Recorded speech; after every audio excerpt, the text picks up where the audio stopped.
Thank you. Good morning, everybody, and thank you for inviting me to speak on behalf of People First at your launch event today. And can I first of all congratulate the Europa Hotel for the magnificent hospitality I received when I was privileged to stay there last night. But actually, slightly more important than that, the Crown Pub, which was just really fantastic on the road across. So I'm going to do my best tonight to just check out every hospitality venue around Northern Ireland and do what I can. So this morning I'd like to highlight the work People First are doing in developing future skills for hospitality, passenger transport, travel and tourism businesses in Northern Ireland and across the UK as a whole. And to outline our views on why we believe that WorldHost has an important role to play in helping transform customer service in our sector. But before I do that, I'm conscious that I'm probably only one of two people who will be speaking today who aren't physically based in Northern Ireland. So I thought it'd be helpful to just share with you an external perspective, if you like, on where I think that you are now and on the opportunities that you've created for the next few years. And the more I thought about it, the more one word came to mind over and over again, and that word is momentum. From almost £300 million in tourism infrastructure coming on stream in 2012 to the big Tier 1 events such as the Titanic Belfast Festival this year and the Derry Londonderry being the UK City of Culture next year, through to a multitude of smaller local initiatives coming together under the Our Time, Our Place banner. So you've created, and by the way, and that'd be brilliant for McDonalds business as well, all of this. So keep doing all of this because you really are helping me out in an amazing sort of way. And with our jobs as well, of course, we'll be increasing the number of employees in Northern Ireland. So you've created a powerful and growing momentum, not just for our sector, but for Northern Ireland as a whole. A momentum which over the next 3 to 4 years will not just create hundreds of thousands additional visitors, as we've heard, but many millions of pounds of additional revenue and thousands of additional jobs. But momentum which I'm certain will act as a catalyst for wider inward investment and provide a source of pride for everyone in the country. So building momentum is really tough, and you will have all found from personal experience it requires tenacity, it requires courage, and it requires a lot of hard work. But it's worth it because momentum creates opportunity. And what we're here to talk about today is how we can all work together to seize that opportunity for our businesses, for our people and for Northern Ireland. Because if we're going to seize that opportunity, we need to ensure that we're delivering an outstanding customer experience at each and every touch point. At the airport, on public transport, in hotels and restaurants, and at venues and attractions. And that means that every business of every size, from multinationals to owner-operators, has a part to play in it. And every business of every size will need to be playing their part at a consistently high standard. And that's always the trick. I used to work for Tesco as the HR director a few years ago. Anybody can give you a good experience in retail, but it's those that can consistently deliver it is the one where the benefit will come through. Because the momentum that you've created has propelled you effectively onto the world stage, and that means the service that you deliver to your customers has to be world class. Now, I think if I was standing up in front of a lot of industry groups presenting this kind of challenge, the overwhelming reaction will be no chance. But I think our sector is different. And I say that because we're already in a really strong place compared to many other sectors. Because looking at the UK as a whole, hospitality, travel, tourism now invests 50% more than the national average per employee on skills and training development, more than any other sector of industry. And in what has been another volatile year for many businesses, although some have experienced more than their fair share of turbulence, we continue to be one of the fastest growing sectors in the economy. Hospitality, tourism and passenger transport accounts for 1 in 12 jobs, I think, here in Northern Ireland. And that's why the Northern Ireland Assembly and the coalition government in Westminster recognises both the potential that we have for further growth and the way in which this growth will support recovery in the wider economy.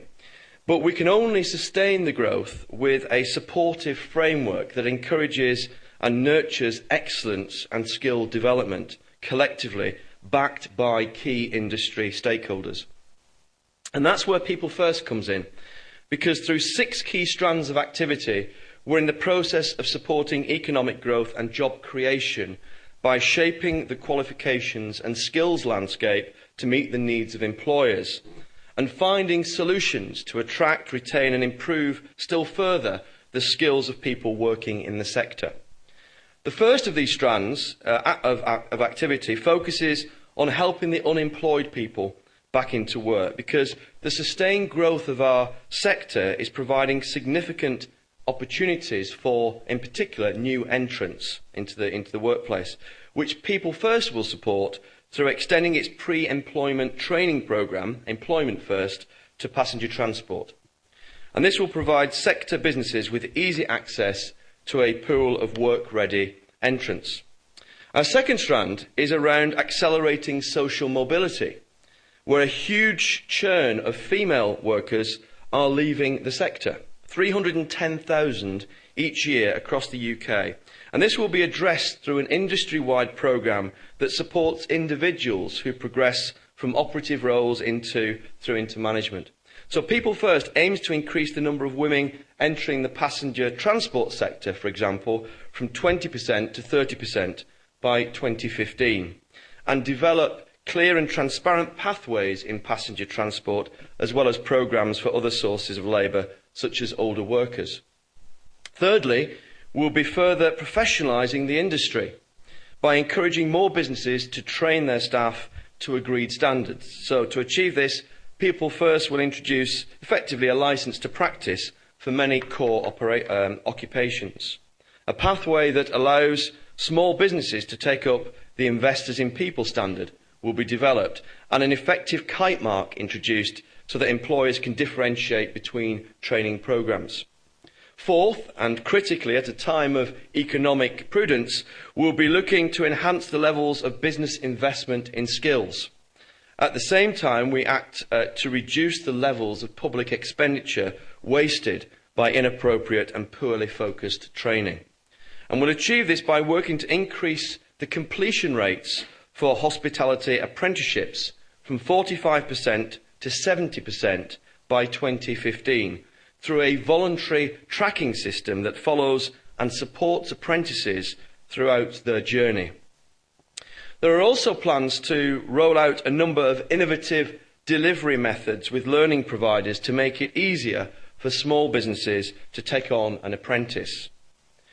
And while apprenticeships will be firmly embedded within progression routes across passenger transport industries, and a strong pre-apprenticeship programme will also be put in place that enables individuals to progress from pre-employment onto an apprenticeship itself.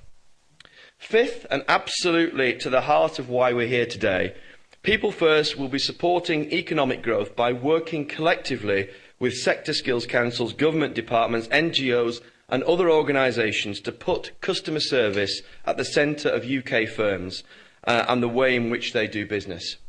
And that's because customer service training is currently very fragmented and inconsistent. There is no common standard. And that's where WorldHost comes in, because its power is providing both a focal point and a shared national benchmark for gold standard customer service. And this means that even organisations with existing customer service programmes can benefit. At McDonalds, for example, we'll be using the WorldHost to supplement the customer service training for all of our 87,500 people right across the UK. And launching WorldHost in Northern Ireland will, I believe, prove to be a vital element in seizing the opportunities created by the momentum that you've already created. So at this launch event, I would like to take this opportunity to acknowledge the outstanding support and hard work of the Northern Ireland Tourist Board, led by Howard Hastings, who will be our strategic partners for the delivery of the WorldHost programme, a delivery model which is unique to Northern Ireland and which Howard and his colleagues have played a critical role in shaping. I'd also like to thank the Tourism Minister, Arlene Foster, and her team at the Department for Tourism, Enterprise and Investment for their commitment to launching the programme in Northern Ireland. and the Employment and Learning Minister, Dr. Stephen Farry, for his team at the Department for Employment and Learning for the funding package to support the uptake of the WorldHost programme across the sector. Which leads me to the sixth and final strand of activity People First are engaged in to support UK economic growth and job creation. The development of an infrastructure that aligns the needs and objectives of employers and stakeholders, enabling them to respond to the changing and challenging economic climate and evolving customer expectations. And fundamental to achieving this is the sort of ongoing employer and stakeholder engagement which we've seen here in Northern Ireland through the Future Skills Action Group and the support of the People First Northern Ireland Employer Forum, which is chaired by Michael McQuillan, who will be speaking later this morning. Because it's exactly this sort of engagement which has enabled People First to secure £6.8 million from the Employer Investment Fund run by the UK Commission for Employment and Skills to fund an ambitious 2-year programme to further develop skills across the sector. So, ladies and gentlemen, the incredible momentum that you've created for the hospitality, passenger transport, travel and tourism sector in Northern Ireland is really very exciting to see. And I believe that if we can all come together in embedding the WorldHost programme in our businesses across the country, our people will be best equipped to seize the opportunities that that momentum will create. And as that collaboration continues to grow, so the momentum of our sector and the Northern Ireland economy as a whole will continue to increase. So, to borrow the phrase, this is your time and your place, and People First are keen to support you in any way that we can. Thank you very much.